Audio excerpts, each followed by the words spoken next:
and today I'm going to interview Nicola Naylor because she's blind and she's really good at riding horses. Are you completely blind?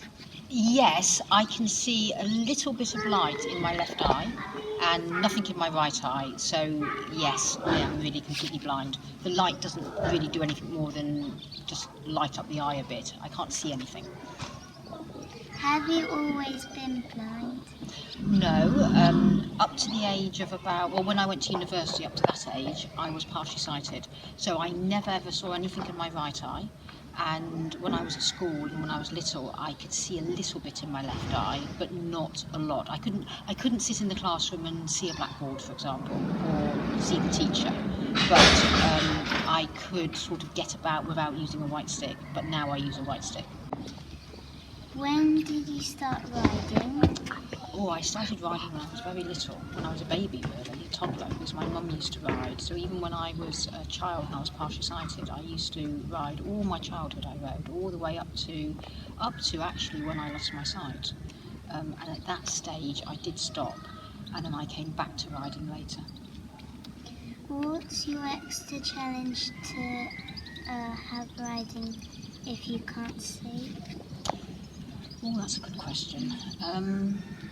Well, the obvious thing is not being able to see. You never know what's in front of you, so you've got to have a lot of courage to always ride forwards, even though you don't know what is in front of you, and part of your mind is frightened about what might be in front of you.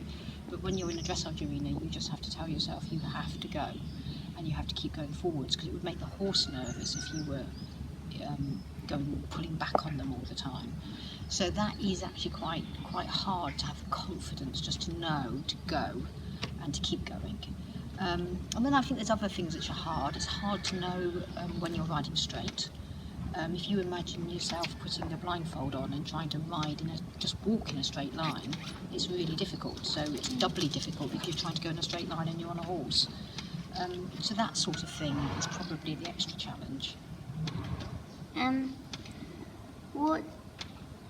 What did it feel like to ride for Great Britain? Fabulous, really fabulous. It felt like a dream come true. Were you happy afterwards? Yes, I was happy before, during and after because nothing could go wrong. It was just so lovely to ride for Great Britain and to have the flag. It was just such an honour, and it always is and always will be. What are your goals for riding? Well, I've got two different sets of goals. So when I ride, some of my riding is with para dressage, which is for the dressage with all the other people who are disabled. And that goal is, I've now ridden for the British team, but I've never ridden in a European Games or World Games or the Olympic Games. So riding in one of those would be a dream come true. So for the para dressage, that's what I would like to do. And then also I spend a lot of time riding not with disabled people, not para dressage, but just normal dressage, which is with just people who are competing ordinarily with no disabilities. And I want to compete at a higher level that I possibly can. So I would like to compete at the top level, which we call Grand Prix, and I would love to achieve that, and I have no idea whether I ever will, but that's the goal. What's your biggest achievement? Oh, that's another good question. That's a hard one. I really don't know. There's been lots of wonderful moments, and they've all been wonderful achievements, but I guess riding for the British team has been a really big achievement. But this year, for example, I rode something called PSG, which is Prix Saint-Georges, which is quite high on the way to going Grand Prix, and that felt like a really big achievement. And it took 2 years' work to even be able to go out to a competition and do that. I mean, 2 years just practicing that one test. Not all the riding I've ever done, just for that. So yeah, there's been lots of achievements, and that's what it's all about. You have to enjoy the journey. It's not just about the achievements in the end result. You've got to enjoy every day, and I think I probably do.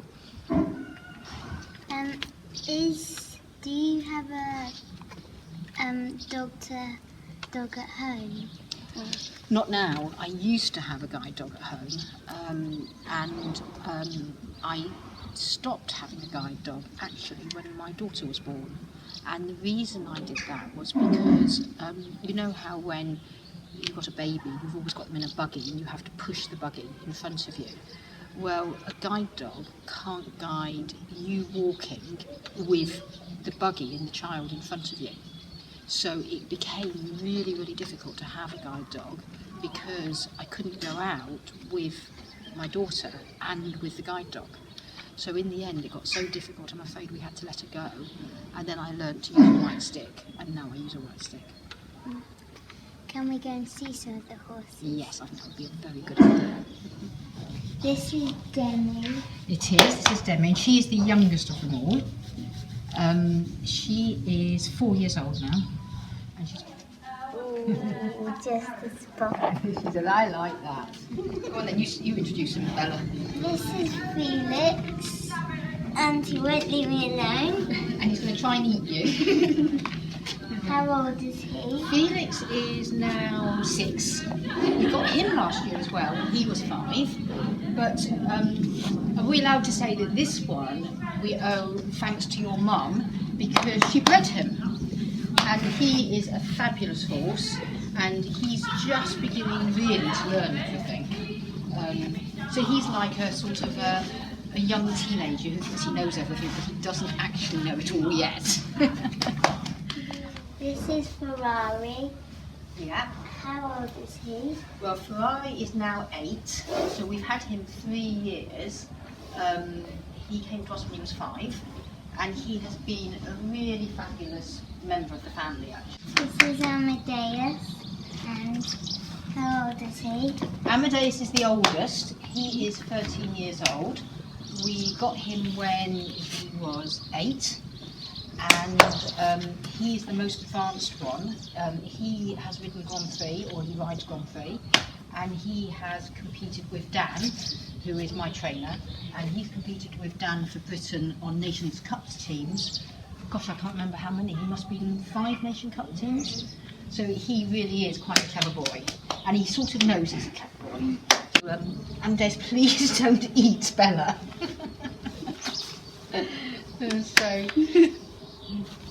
So there you go.